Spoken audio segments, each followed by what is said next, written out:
meron ka bang favorite? May favorite ka ba na artista? Artistang Mahal ko. Mahal mo. Mahal ko, gusto Ayan. ko makatrabaho. Oo, Of oo, course, oo. there's Sharon Cuneta. Bakit?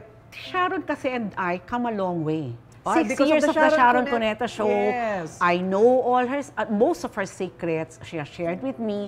So, ang bilis lang. Oo. At saka, gusto ko si Shawi kasi napakagalang niya. Napakagalang niya. She's a pro. Tsaka, alam mo si Shawi, batuhan mo lang. Alam mo, nakikinig, ano? Tapos, minsan, ina-acting ko pa para sa kanya. Pag inarte niya, parang wala akong instruction. Parang wala talaga akong in-instruct.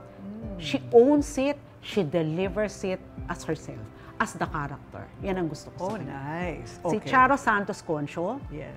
whom I directed in a TV episode of Maalaala Mo Kaya, natulala ako sa galing niya. Siya at saka si Sandy Andulong, hindi ako nakapag-cut. Tapos nakita niyo yung eksena, iiyak siya, breakdown with Tita Alice, Anita Linda. Sa narinig ko, sabi niya, pakitanong niyo nga sa direktor niyo, syempre inis na sa akin kasi walang, di ba, siya ang boss nating lahat, di ba? Pakitanong niyo nga sa direktor niyo, ganyan-ganyan, pakitanong niyo nga kay direct kung iiyak na naman ba ako dito. Syempre, wala rin akong tulog, ilang araw na. Kung di mo kayang umiyak, wag, okay lang. Tapos punta na ako. Because tinanggal ko yung pressure, sabi ko, okay lang, Charles, kung di mo kaya, okay lang, don't cry. Dahil tinanggal ko yung pressure, grabe, nung in-execute niya yung eksena, nanginginig. Ganon din si Sandy. Alam mo, tuloy, hindi ako nakapag-cut. Natulala ako, nanood ako, tapos kinakalabit na ako ng technical director ko, direct cut na, sabi ko, and cut.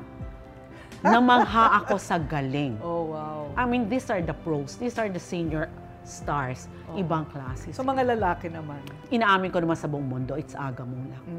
Napakagaling ni Aga. Paano ba magpaiyak ng artista? Paano ba mag-impluensya sa kanya, mag-inspirasyon sa kanya?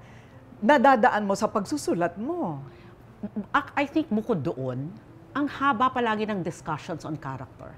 At saka ugali ko bilang director to make, kasi dito wala naman tayong reading or, di ba, yung mga, parang may mga, binibigyan mo sila talaga ng oras para mag-method acting. Hindi ganun yung mga artista natin dito. Kasi walang oras. Walang Walang oras budget. Walang budget at hindi kinaugalian. Yun. So, nasa direktor. So, para sa akin, you need to know your character. So, I make them go through exercises prior to shoot. I involve them in creating their characters. Kahit yung nuances, mannerisms, etc., etc., napamana ko yan sa mga direktor na na-mentor ko. Naabutan naman ni mother mo ang iyong tagumpay? Ay, oo. Oo. Oo. O, ano